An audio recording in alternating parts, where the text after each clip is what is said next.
Baik, terima kasih kerana terus bersama kami dalam Selamat Pagi Malaysia. Kalau kita bercakap tentang perpaduan dan juga komuniti, penting juga dilihat bagaimana peranan kepimpinan dan bagaimana sebenarnya potensi golongan belia untuk merealisasikan konsep perpaduan dalam komuniti ini. Bersama kami pagi ini, dua insan hebat yang sedia bersama kami. Terima kasih Profesor Madya Dr. Omar Hassan Elais Husin yang merupakan Pengarah Pusat Kokurikulum dan Pembangunan Pelajar Universiti Putra Malaysia. Juga Saudari Umi Zulaikha Nur Azli, Timbalan Pengarah Program Remaja Bayangan Sahabat dan juga pelajar QKK 2101 Bakti Siswa UPM. Dalam klip yang sekejap kita lihat tadi bagaimana pentingnya peranan komuniti dan bagaimana sebenarnya IPTA juga memberikan peranan yang sangat penting. Mungkin Prof juga boleh kongsikan terlebih dahulu tentang kem kepimpinan dalam komuniti, program Remaja Bayangan Sahabat ini, di mana potensi yang dilihat untuk merealisasikan satu matlamat yang sangat besar ini, Prof. Baik, kita nampak mahasiswa pada ketika ini adalah mahasiswa yang menghadapi pelbagai situasi dan cabaran. Jadi dengan mengadakan program khidmat komuniti, kita mensasarkan mahasiswa bersama dengan komuniti yang tertentu yang ada dalam negara kita khususnya. Jadi melalui program-program khidmat komuniti ini, memungkinkan mahasiswa kita lebih berketerampilan, lebih memahami realiti semasa, dan melalui program yang kita anjurkan sebab di Pusat Kokurikulum dan Pembangunan Pelajar Universiti Putra Malaysia, kita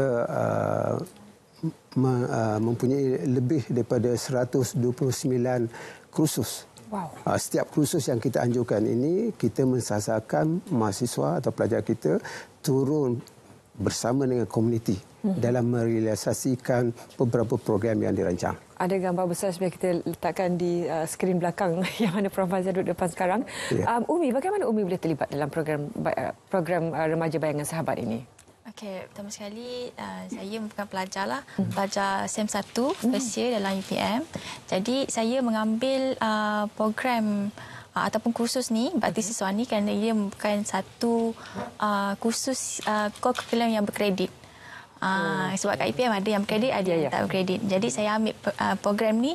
Lagi satu, saya nak, kalau boleh memang SEM 1 saya nak start terus lah membuat satu ataupun membolehkan saya asahkan saya punya kemahiran untuk saya sumbangkan sesuatu dalam komuniti. Itu sebabnya kenapa. Berapa lama dah sebenarnya program bayangan remaja ni, Remaja Bayangan Sahabat ni direalisasikan? Sekarang ini sebab program ini telah dirancang oleh mahasiswa melalui kursus KOKO berkredit mereka. Dan ini adalah salah satu promosi kepada publik untuk mengetahui bahawa mahasiswa merancang aktiviti bersama dengan komuniti tertentu. Sebenarnya aktiviti ini telah lama dirancang dengan berfokus kepada pelbagai aktiviti, manakala yang kita sasarkan pada kali ini ialah mahasiswa yang mengikuti kursus KOKO berkredit ini untuk terlibat dengan komuniti di Lembah Pantai. Di mana komuniti yang hampir dengan RTM ini. Jadi kita mengharapkan mahasiswa ini dapat memahami realiti masyarakat yang ada di Lembah Pantai dan mereka menyumbang kepada komuniti itu sendiri yang terdiri daripada belia. Belia yang ada di Lembah Pantai kepada institusi yang berada di sekitar juga yang melibatkan pelajar daripada institusi atau kolej komuniti yang lain. Kolej antarabangsa, tak silap saya, kolej antarabangsa Newton dan juga kolej antarabangsa teknologi antarabangsa cybernetics. Dari apa yang Dr. sebutkan tadi, bila Umi terlibat sendiri, merancang sendiri aktiviti tersebut, jumpa ahli komuniti masyarakat setempat, apa mungkin boleh kongsikan dengan para penonton, apa antara program yang paling diingati, yang memberikan impak paling besar dalam pengalaman Umi sebagai seorang sukarelawan? Okey, sejujurnya inilah saya punya pertama kali experience lah pertama kali. Inilah program pertama saya. Sebab saya pun SEM 1 kan, baru first year, baru masuk bulan 10 hari tu. Jadi inilah program pertama saya lah. Dan saya kalau boleh saya memang nak memberikan yang terbaiklah dalam program ni. Dan bagaimana para pelajar ini, adakah mereka mahasiswa ini mendaftar sendiri ataupun bagaimana mereka dikumpulkan tenaga mahasiswa ini? Baik. Di universiti kita memang ada mewajibkan setiap pelajar, terutama sekali pelajar baru yang masuk, mengikuti kursus KOKO berkredit, 2 kredit sepanjang pengajian bagi membolehkan mereka bergraduat nanti. Melalui kursus-kursus pilihan pelajar ni, pelajar diberi pilihan untuk mengikuti kursus KOKO berkredit yang kita sasarkan ada 8 teras. 8 teras itu, teras yang pertama kepimpinan, teras yang kedua kesukarelawan, teras yang ketiga bakti siswa atau khidmat komuniti, di mana program ini adalah program di bawah teras khidmat komuniti. Kita ada juga teras yang lain keusahawanan, teras pengucapan awam, teras sukan dan juga teras kebudayaan. Jadi ada skill set masing-masing. Ya. Jadi pelajar-pelajar ini akan memilih kursus-kursus yang mereka minat, yang boleh membantu soft skill mereka, dan melalui aktiviti inilah mahasiswa boleh membina kepimpinan mereka, boleh mengetahui bagaimana khidmat mereka diperlukan oleh komuniti, dan jalinan inilah yang kita harapkan supaya mahasiswa kita akan lebih mendepani cabaran. Kerana Universiti Putra Malaysia kita ada matlamat, matlamat Pelan Strategi 2021-2025.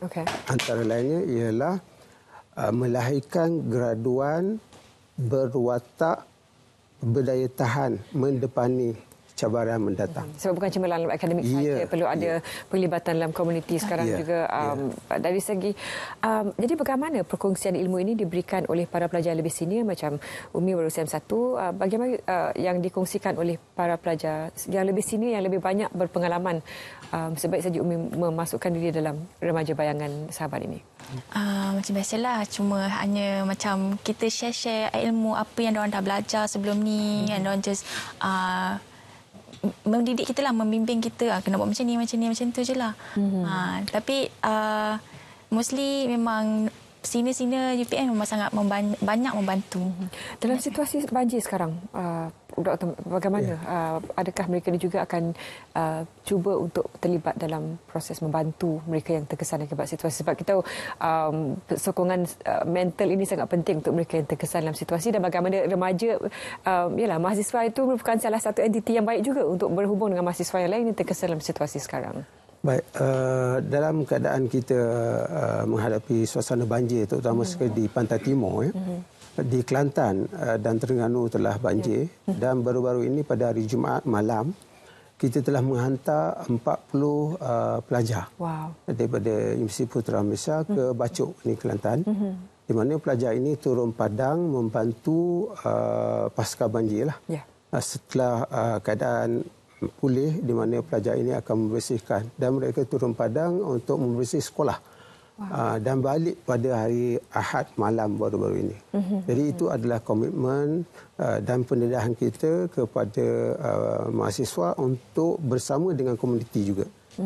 Dalam suasana di mana masyarakat di luar sana yang menghadapi masalah dapat dibantu secara sukarela. Ini telah kita lakukan. Bagaimana kem kepimpinan seperti ini, selain dari membolehkan mereka mengetahui ataupun lebih peka dengan keadaan sekeliling, barangkali dapat menajamkan lagi sifat kepimpinan mereka? Pemerhatian Umi di kalangan para pelajar senior bagaimana? Okey, bagi saya, kem kepimpinan dengan program kem kepimpinan ini dijalankan di komuniti, semestinya kita akan melatihlah pelajar-pelajar untuk mempunyai sifat kepimpinan yang tinggi, dan juga untuk mereka asahkan lagi mereka punya kemahiran-kemahiran seperti kemahiran komunikasi, kemahiran kepimpinan dan sebagainya lah, kemahiran insaniah lah. Jadi perkara sebegini pun memang selaraslah dengan kita punya UPM punya tagline, iaitu berilmu dan berbakti, di mana kita bukan saja nak melahirkan graduan ni bukan saja bagus dalam pembelajaran di universiti, malah bila mereka keluar daripada komuniti, mereka ada satu elemen untuk mereka sumbangkan sesuatu dalam komuniti dan juga berbakti kepada masyarakat. Doktor, pernah juga dibangkitkan tentang kebolehpasaran ataupun marketability. Yalah, mahasiswa kita keluar graduan dengan keputusan yang sangat baik, tapi dari segi people skill, kemahiran lain untuk survive dalam dunia pekerjaan juga banyak yang dipersoalkan. Apakah dengan kepimpinan seperti ini, seperti yang doktor sebutkan tadi, dia ada pengucapan awam, dia ada kebudayaan, ini boleh membantu merapatkan jurang tersebut? Ya, kita dapati bahawa mahasiswa yang belajar di universiti, kebiasaannya mereka ini terdiri daripada pelajar yang telah baik dari segi ilmu pengetahuan. Ya. Mereka melanjutkan pengajian dalam bidang pilihan mereka dan mereka ini dibimbing, diasuh oleh pesara-pesara untuk menjadi seorang yang intelektual. Itu normal. Semua universiti melakukan perkara yang sama. Namun kita melihat bahawa bukan itu saja yang perlu ada pada mahasiswa. Mahasiswa seharusnya mempunyai skill, kemahiran yang kita perlu bina daripada peringkat bukan saja semasa di kampus, semasa di universiti, tapi juga mereka ini perlu apabila keluar nanti mengamalkan perkara yang sama. Jadi di universiti kita mensasarkan melalui kurikulum dan pembangunan pelajar. Jadi pelajar-pelajar ini dilatih untuk menguasai kemahiran. Seperti yang kita tahu, kemahiran itu meliputi macam Umi cakap tadi, kemahiran komunikasi, kemahiran kepimpinan, kemahiran yang melibatkan lifelong learning. Di mana pelajar ini sentiasa bukan saja di universiti, tapi di luar nanti mereka juga terus belajar, terus mengembangkan ilmu mereka. Dan kita nampak juga bahawa pada ketika ini suasana masyarakat dan negara memerlukan komuniti yang tinggi integriti. Dia mempunyai nilai etik atau etika atau moral yang tinggi, supaya ini adalah cermin kepada kehidupan masyarakat kita. Jadi kita mahu mahasiswa ini berketerampilan dalam segenap lapangan. Betul. Jadi ini memungkinkan masyarakat mempunyai bakal pemimpin juga. Pemimpin yang mempunyai idealisme yang bagus, wawasan yang berketepatan dengan masa depan negara. Jadi ini antara lainlah apabila kita melihat kepada kelestarian mahasiswa kita untuk sentiasa diperlukan dalam perkhidmatan dengan masyarakat dan negara.